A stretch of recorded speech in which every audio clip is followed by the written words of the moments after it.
मंगलवार को लाल अथवा भगवा रंग, केसरिया, नवरंगी, पीला रंग पहनने से भीतरी उत्साह और कार्य क्षमता में बढ़ोतरी होती है। ऐसा करने से विरोधियों से लड़ने की शक्ति मिलती है। लाल रंग पहनने से वो ब्लड प्रेशर भी निरंतर रहता है।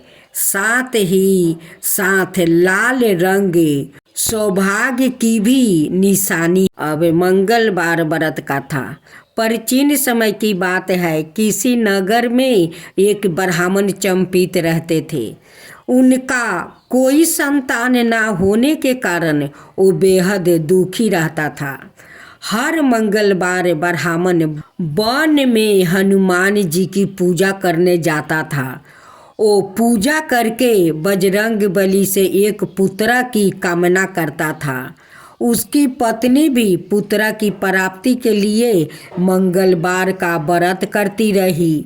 वो मंगलवार के दिन व्रत के अंत में हनुमान जी को भोग लगा कर ही भोजन करती थी। एक बार व्रत के दिन ब्राह्मणी ना भोजन बना पाई और ना ही हनुमान जी को भोग लगा सकी। उसने प्रण किया कि वो अगले मंगलवार को हनुमान जी को भोग लगा कर ही वो भोजन करेगी। वो भूखी प्यासी 6 दिन तक पड़ी रही। मंगलवार के दिन वह बेहोश हो गई। हनुमान जी उसकी निष्ठा और लगन को देखकर प्रसन्न हो गया। उन्होंने आशीर्वाद स्वरूप ब्राह्मणी को एक पुत्र दिया और कहा कि यह तुम्हारी बहुत सेवा करेगा। ये बालक मेरा आशीर्वाद है। आशीर्वाद के रूप में मैं तुम्हें देता हूँ। इसे खूब सेवा करना और वो तुम्हारा सेवा करेगा। बालक को पाकर ब्राह्मणी अति प्रसन्न हो गई। उसने बालक का नाम मंगला रखा।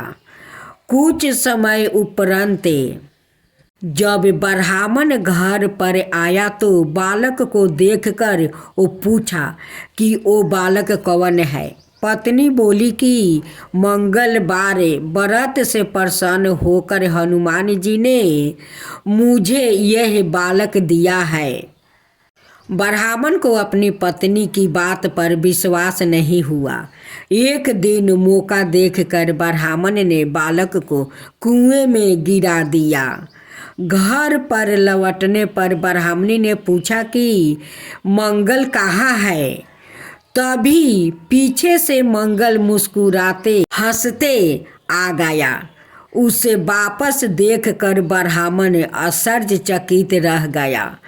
रात को हनुमान जी ने उसे सपने में दर्शन दिया और बताया कि यह पुत्र ब्राह्मणी को श्रद्धा भाव देखकर मैं आशीर्वाद के रूप में दिया है।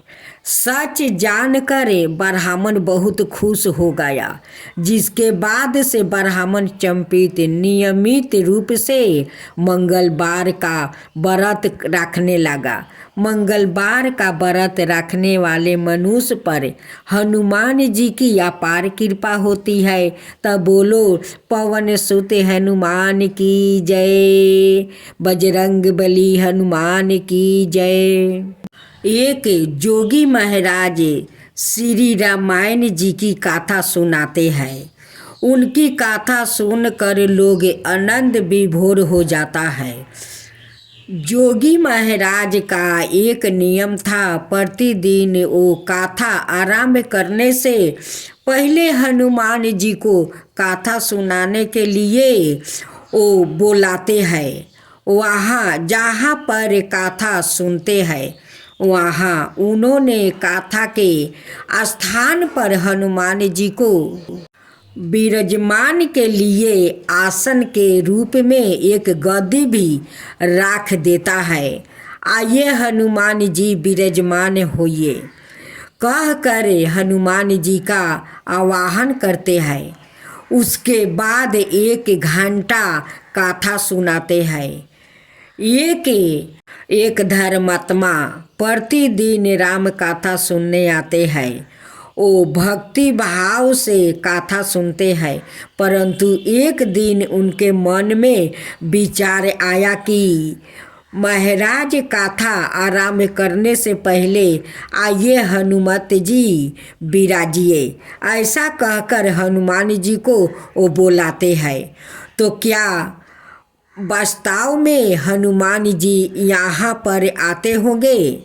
एक दिन उन्होंने वो जोगी महाराज से पूछ ही लिया, महाराज आप रामायण की कथा बहुत अच्छी सुनाते हैं, हमें बड़ा आनंद मिलता है, परंतु आप जो गद्दी प्रतिदिन हनुमान जी को देते हैं उस पर क्या हनुमान जी वास्तव में विराजमान होते हैं? जोगी महाराज ने कहा, हाँ यह मेरी श्रद्धा है।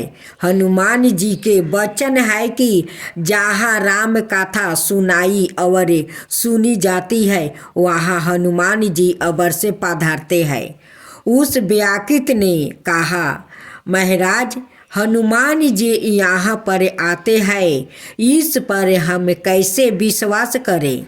आप इसका कोई ठोस परिणाम दीजिए। आपको यह प्रमाणित करके दिखाना चाहिए कि हनुमान जी आपकी कथा सुनने के लिए प्रतिदिन आते हैं। महाराज ने बहुत समझाया कि आस्था को किसी परिणाम की कसौटी पर नहीं कसना चाहिए।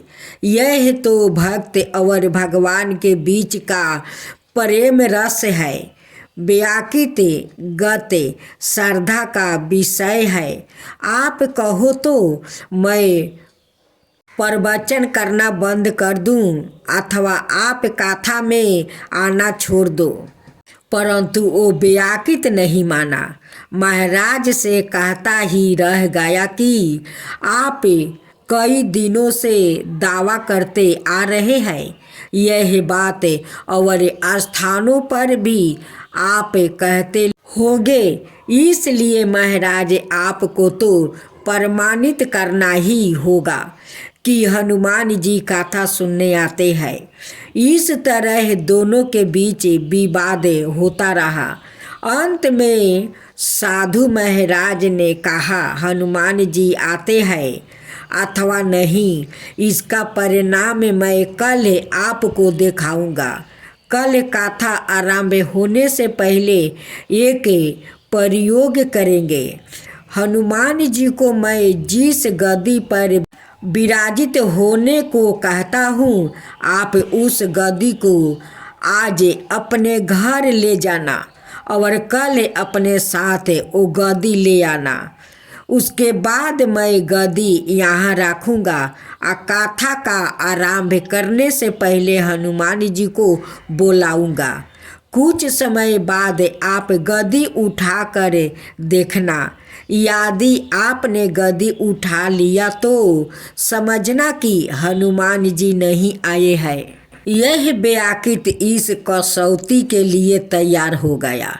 महाराज ने कहा, हम दोनों में से जो पराजित होगा वो क्या करेगा, इसका निर्णय भी कर ले।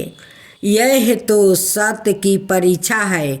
उस व्याकित ने कहा, मैं गद्दी नहीं उठा पाया तो आपसे शिक्षा ले लूँगा, परंतु आप पराजित हो गया तो क्या करेंगे?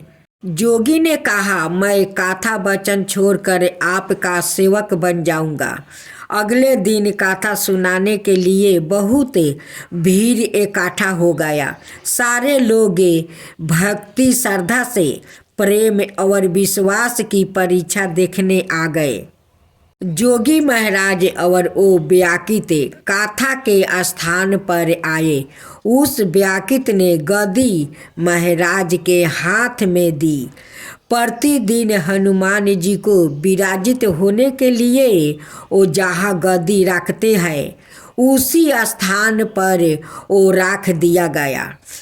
महात्मा जी ने श्रद्धा और आस्था से मंगल चरण किया और बोले, आइए हनुमत जी विराजिए। ऐसा बोलते ही जोगी महाराज की आंखों में आंसू आ गया। मन ही मन महाराज बोले, हे प्रभु, आज मेरी नहीं आपकी ही परीक्षा है।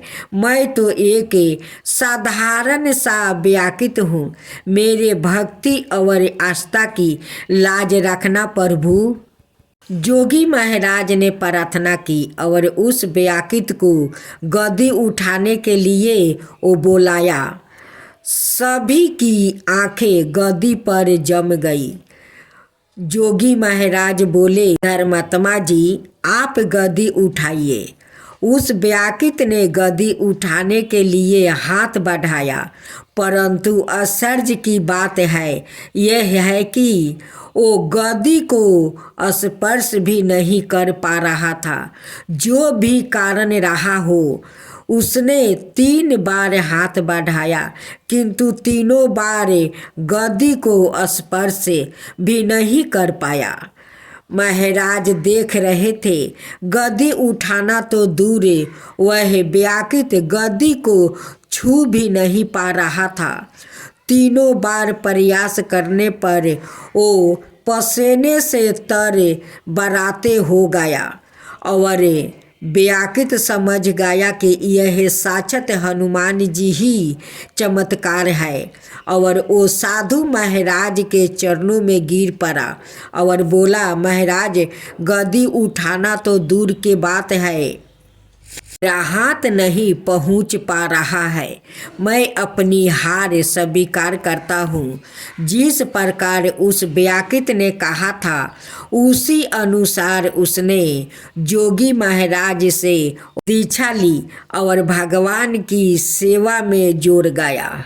अब श्रवण करें हनुमान जी की आरती। आरती की जो हनुमान लला की, आरती की जो हनुमान लला की, दुष्ट दलन रघुनाथ कला की, दुष्ट दलन रघुनाथ कला की, जाके बल से गिरधर कापे, रोग दोष जाके निकट ना जाके, जाके बल से गिरधर कापे, रोग दोष जाके निकट ना जाके, अंजनी पुत्र महाबलदाई, संतन के प्रभु साध सहाई, अंजनी पुत्र महाबलदाई, संतन के प्रभु साध सहाई, आरती की जो हनुमान लला की, आरती की जो हनुमान लला की, देविया रघुनाथ पेठाए, लंका जारी सिया सुधिलाए, देविया रघुनाथ पेठाए, लंका जारी सिया सुधिलाए, लंका सुकोटि समुंदर सिखाई, जात पवन सुत बरन लाई, लंका सुकोटि समुंदर सिखाई, जात पवन सुत बरन लाई, आरती की जो हनुमान लला की, आरती की जो हनुमान लला की, लंका जारी असुर संहारे, सिया राम जी के काज सवारे, लक्ष्मण मूर्छिति पर सकारे, लाए सजीवने प्राण उबारे, लंका जारी असुर संहारे, सिया राम जी के काज सवारे, लक्ष्मण मूर्ति पर सकारे, लाए सजीवनी प्राण उबारे, आरती की जो हनुमान लला की,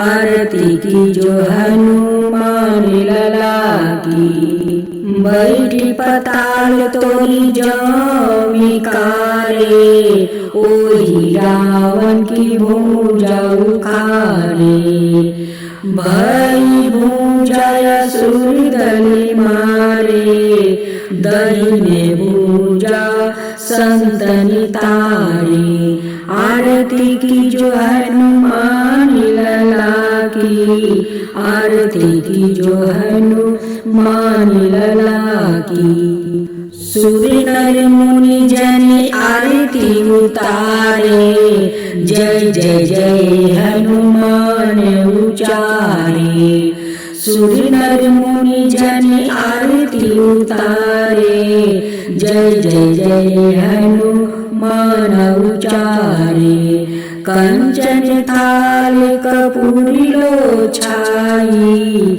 आरती करत अंजना माई, कंचन थाल कपूरी लो छाई, आरती करत अंजना माई, आरती की जो हनुमान लला की, आरती की जो हनुमान लला की, जो हनुमान जी की आरती गावे, बसहि वैकुंठ परम पद पावे, जो हनुमान जी की आरती गावे, बसहि वैकुंठ परम पद पावे, लंका विनाशी की ओर रघुराई, लंका विध्वंस की ओर रघुराई, तुलसीदास